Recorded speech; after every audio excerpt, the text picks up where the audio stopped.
Ahí ocurre, entre estos dos contrastes de una gran alegría, de un triunfo electoral, y la pérdida física, ocurre un choque emocional.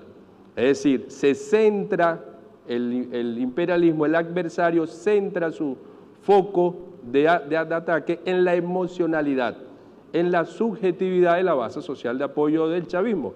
Es decir, yo voy a quebrar el proyecto político a partir de quebrar su subjetividad. Para nadie es un secreto que el golpe que recibimos con la pérdida física del comandante hoy sigue presente.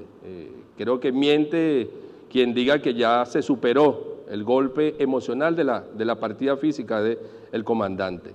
La derecha criolla, la derecha latinoamericana y el imperialismo estaban absolutamente seguros que el chavismo, que el proyecto político bolivariano no podía continuar después de semejante golpe.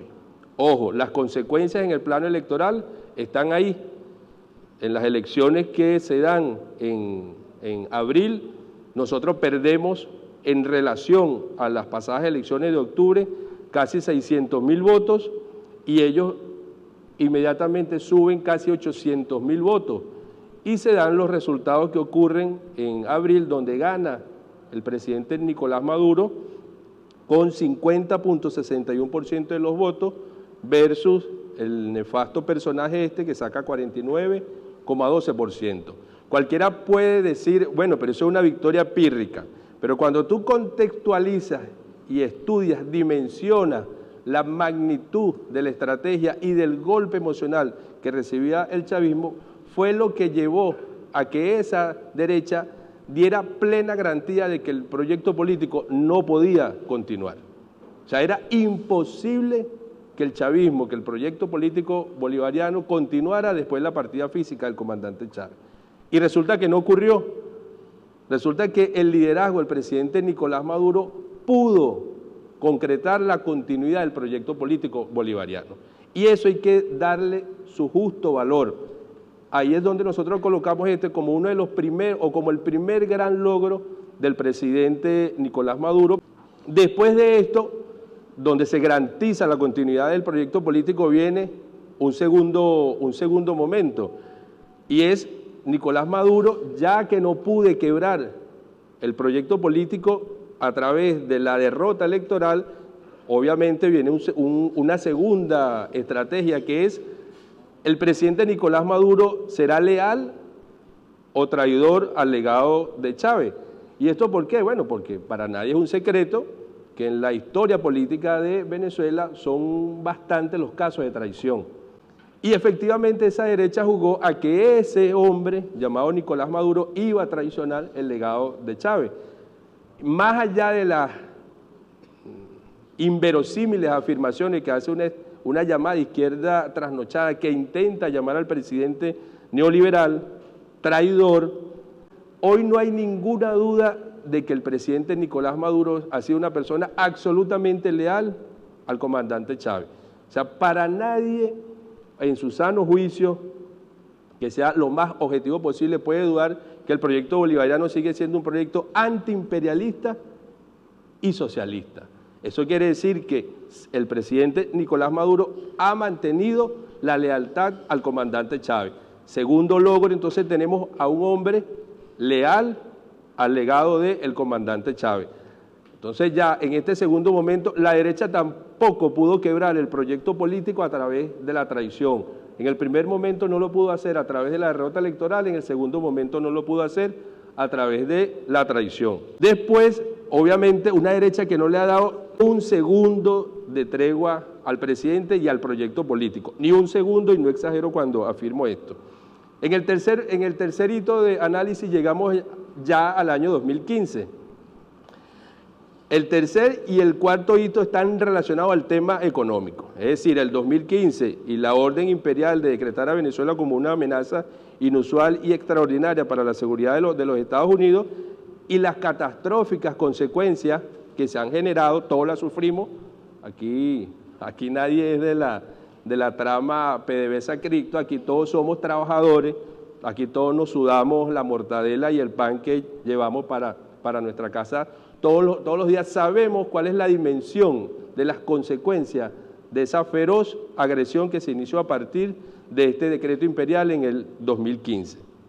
Es decir, ahora se busca, en este tercer momento, se busca atacar el corazón económico del proyecto político para, a través de aquella vieja estrategia napoleónica de los ejércitos caminan al ritmo de sus estómagos, en este caso, atacando el estómago del pueblo venezolano. Ese pueblo va a capitalizar ante la presión y se ataca, prácticamente se secan los ingresos del Estado, de la República, porque el imperialismo sabe muy bien que en una economía que tiene un siglo de rentismo, secándole los ingresos al Estado, prácticamente paraliza todo el aparato económico y de atención social del proyecto político. Quien les habla siempre ha sido trabajador de la administración pública y puedo decir que hasta el 2016, 2017, quienes han trabajado en la administración pública saben que nosotros gozábamos de uno de los mejores salarios de América Latina.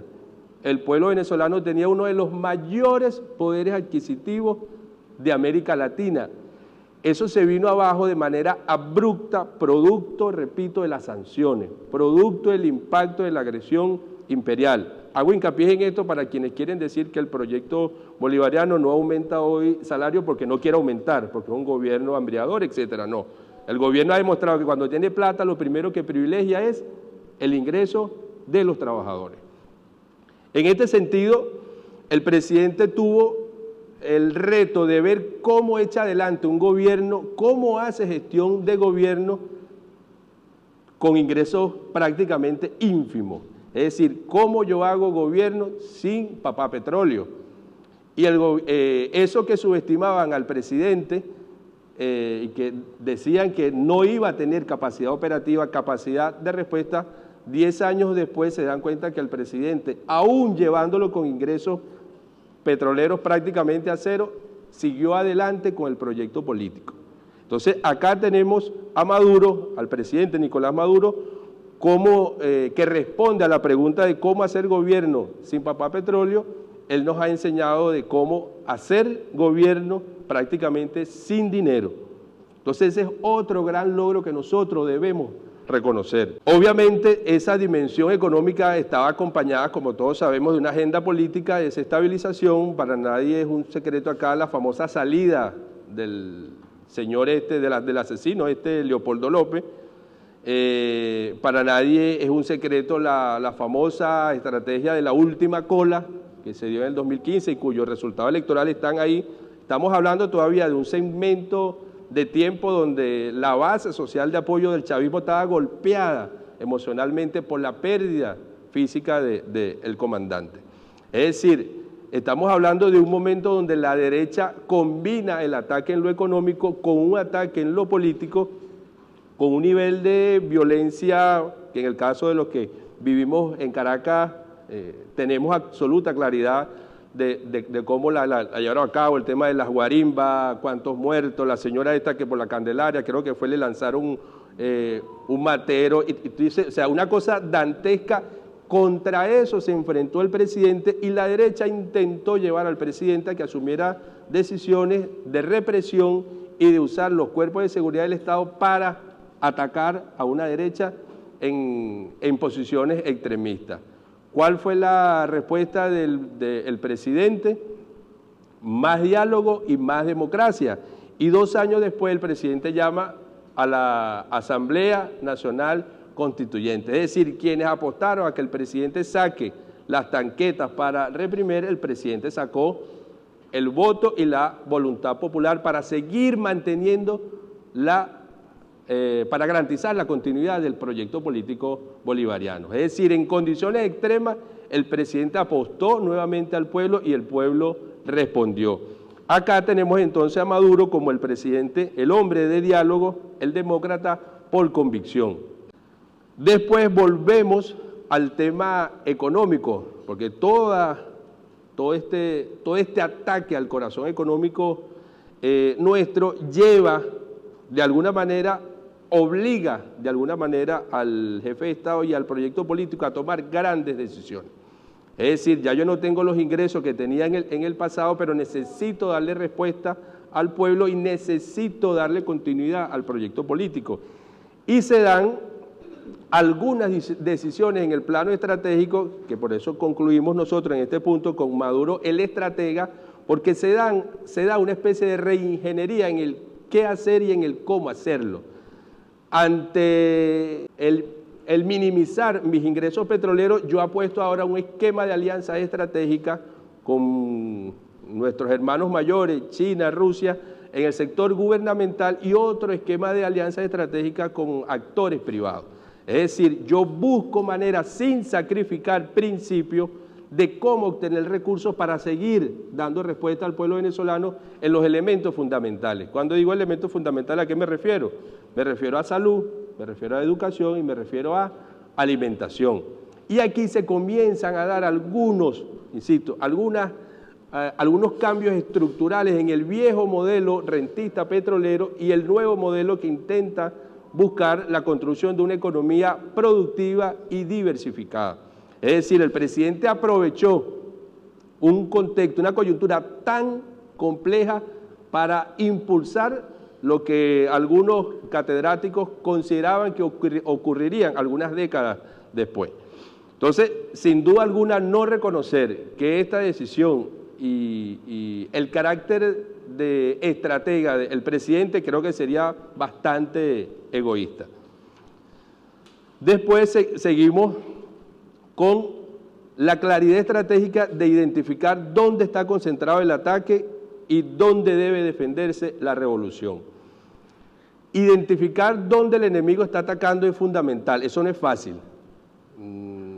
No es poco común equivocarnos cuando buscamos identificar dónde el enemigo nos está atacando. Y esto es sumamente importante porque si yo me equivoco y yo creo que el enemigo está atacando aquí, cuando el enemigo está atacando aquí, obviamente toda mi estrategia de acción va a buscar defenderme aquí y los resultados de esa defensa van a ser absolutamente nulos porque el ataque no está concentrado aquí, sino que está concentrado aquí.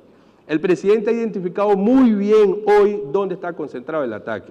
El ataque está concentrado, señores, en la subjetividad, en el imaginario, en la moralidad de la base política de apoyo. Por eso, la importancia de la lucha contra la corrupción.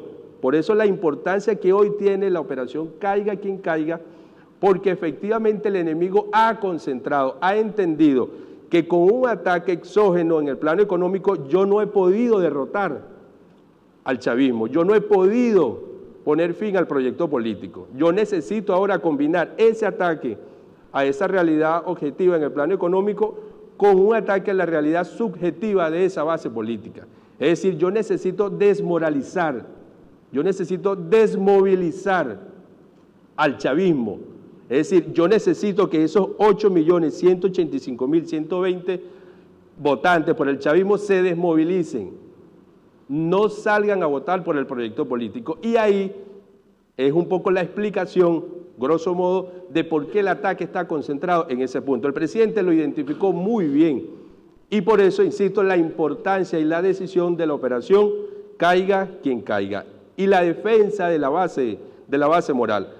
Ahí hace poco hicimos una actividad en la EBP y recuerdo que el compañero Héctor Rodríguez hizo un comentario en relación a lo austero que es el presidente Nicolás Maduro en su cotidianidad, en su vida. Y ponía el ejemplo de que alguien le regaló un par de zapatos y él dijo que él todavía no necesitaba esos zapatos porque los que él tenía todavía tenían vida. Esto como un ejemplo de que estamos ante un presidente con una condición de humildad, de entender la difícil situación que está pasando el pueblo ante la guerra imperial y entender que él no puede divorciarse de esa realidad desde una cotidianidad de opulencia. Es decir, el mensaje que le envía el líder al pueblo es no solo que yo entiendo lo que tú estás pasando, sino que en mi individualidad yo trato de ser lo más empático posible con esa realidad. Es decir, la defensa de la base moral, compañero, es fundamental para la continuidad del proyecto político y eso lo ha identificado muy bien el presidente. En el octavo punto está el tema del teatro de operaciones internacionales. Para nadie es un secreto que el presidente, bueno, fue el canciller del comandante eterno durante 7 años, es decir, es un hombre que se sabe mover muy bien en el plano internacional, conoce cuáles son los intríngulis, cómo se mueve el tema de tejer nuevas alianzas, y el presidente ha logrado derrotar, sin lugar a duda, la política de aislamiento que el imperialismo ha puesto sobre Venezuela, no solo para imposibilitar su acceso, por ejemplo, al financiamiento internacional, sino incluso a aislamiento en relación a sus posibles aliados naturales. Es decir, que Venezuela no logre tejer alianzas con China, que Venezuela no logre tejer alianzas con Rusia, con Irán, etcétera. El imperialismo ha hecho todo lo posible por evitar eso. Sin embargo, la estrategia con el presidente Nicolás Maduro al frente de nuestra política internacional ha logrado derrotar esa política de aislamiento y hemos tejido un nuevo mapa de alianzas que obviamente ha permitido oxigenar no solo al proyecto político en lo económico, sino también en lo simbólico, en lo identitario, con nuevos referentes de desarrollo. En ese caso, entonces, tenemos al Maduro, el canciller del comandante Chávez. Negarlo como un hombre virtuoso, como un hombre estratégico en el plano internacional, también sería bastante egoísta. En noveno tenemos el tema de la guerra comunicacional. Yo le digo aquí con mucha sinceridad, pues creo que es necesario. Yo creo que el presidente le lleva años luz a la política comunicacional de la revolución. Tú revisas la estrategia comunicacional del presidente y el cambio, la adaptación que ha tenido para poder impactar en los distintos segmentos es enorme. Cuando tú comparas eso, y esto lo dice Jesús Marcano, con la política comunicacional de la revolución, insisto, el presidente está años luz en la vanguardia, en la política comunicacional que nosotros necesitamos. Y eso hay que reconocerlo. Es decir, el presidente ha entendido los cambios que hay que hacer en el plano comunicacional y los ha hecho, y está a la vanguardia en ese plano. Por otro lado, tenemos al hombre que mantiene la unidad de las fuerzas revolucionarias. Hay un famoso chiste que yo le escuché en la universidad una vez, seguramente los que tienen cierta edad lo conocen, que es que ponen 2 frascos y en uno meten a toda la derecha y lo cierran. Bueno, lo cierran para que la derecha no se salga, obviamente. Y en otro frasco meten a toda la izquierda y no lo cierran. Y alguien dice, bueno, pero ¿y por qué no le pones la tapa? Se van a salir. Y alguien dice, no, ellos no se van a salir porque cada vez que se va a salir uno, el otro lo jala. Es decir, la izquierda siempre ha sido caracterizada o ha estado caracterizada por las diferencias, por las fracturas. Nace un grupo de 10 y se divide en 10. Es decir, las fracturas en la izquierda han sido una constante en su historia. El presidente Chávez y el presidente Nicolás Maduro han puesto un antes y un después en eso. Quienes apostaban a que las fuerzas revolucionarias se iban a dividir con la partida física del comandante se equivocaron. Y el presidente Nicolás Maduro ha tenido la capacidad de mantener monolíticamente unidas a las fuerzas revolucionarias. Esa es una condición sine qua non para la continuidad del proyecto político. Es decir, el proyecto político no podría avanzar si su base, si sus fuerzas están divididas. Y ya para finalizar, bueno, tuve que casi que correr por el tiempo que me quitaron, pero está el reconocimiento de que hoy el proyecto político está pasando un momento muy difícil. Decir lo contrario sería demagógico, sería caernos. Hoy el proyecto político está pasando un momento muy difícil. En lo emocional, en su subjetividad con el tema el sucio trabajo que hace esa quinta columna a lo interno de nuestro proyecto político y que seguramente los compañeros que están acá tendrán varios ejemplos que citar. 2, en el plano económico, el presidente siento que está intentando hacer milagro con lo poco que tiene para atender el poder adquisitivo de nuestros trabajadores, retomó un poco la política de bono porque es lo que tiene a la mano con lo poco que él tiene. Y por otro lado, el tema del peligro de la implosión del proyecto político. Toda la estrategia imperial apunta a la implosión del proyecto político. Acá no es cuestión de una invasión de unos marines, es decir, no es cuestión de un ataque exógeno, no, acá es un tema endógeno. El imperialismo está apostando a la implosión del proyecto político, a la desmoralización, como les dije, desmovilización de su base social de apoyo. Y es ahí donde el presidente ha tomado entonces esas grandes decisiones en el plano emocional y moral, con la guerra a muerte, con la cruzada a muerte contra la corrupción, y en el plano económico tratando de hacer el mayor milagro posible con lo poco que tiene, llevando o tratando de mermar el impacto de la agresión imperial a través de la política de bono. En todo esto, obviamente, el partido tiene un papel fundamental. Cuando digo un papel fundamental es porque, bueno, efectivamente es la vanguardia política y organizativa del proyecto político. Y acá el concepto de partido-gobierno, que a mí me parece un concepto extremadamente poderoso, extremadamente cargado de contenido, que es distinto al concepto partido de gobierno, que es partido-gobierno. Creo que la experiencia china pudiera referenciarnos en relación a lo que significa un partido-gobierno. Es fundamental porque es este partido quien tiene que garantizar en el ejercicio de gobierno que y discúlpenme la palabra, que las vainas se hagan como tienen que hacerse. Ahora, eso debe hacerse con método, eso debe hacerse con planificación, eso debe hacerse con organización. Entonces ahí el partido tiene hoy que jugar un papel fundamental en lo que hay que hacer para la continuidad del proyecto político. Y ya para cerrar, quería cerrar con esta cita del comandante Chávez cuando él dice: no es poca cosa lo que hemos logrado. Esto lo dijo en el 2012. No es poca cosa lo que hemos logrado, pero lo que tenemos que hacer es mucho más grande. Digo esto porque a veces somos egoístas con nosotros mismos en reconocer lo que hemos logrado. Y muchas veces tenemos que salir del país y escuchar a una persona en Europa, en Asia, reconocer el valor del proyecto político bolivariano, escuchar la admiración que hay con el proyecto político bolivariano de cómo resistimos e intentamos construir en contracorriente al imperialismo para poder valorar lo que hoy tenemos.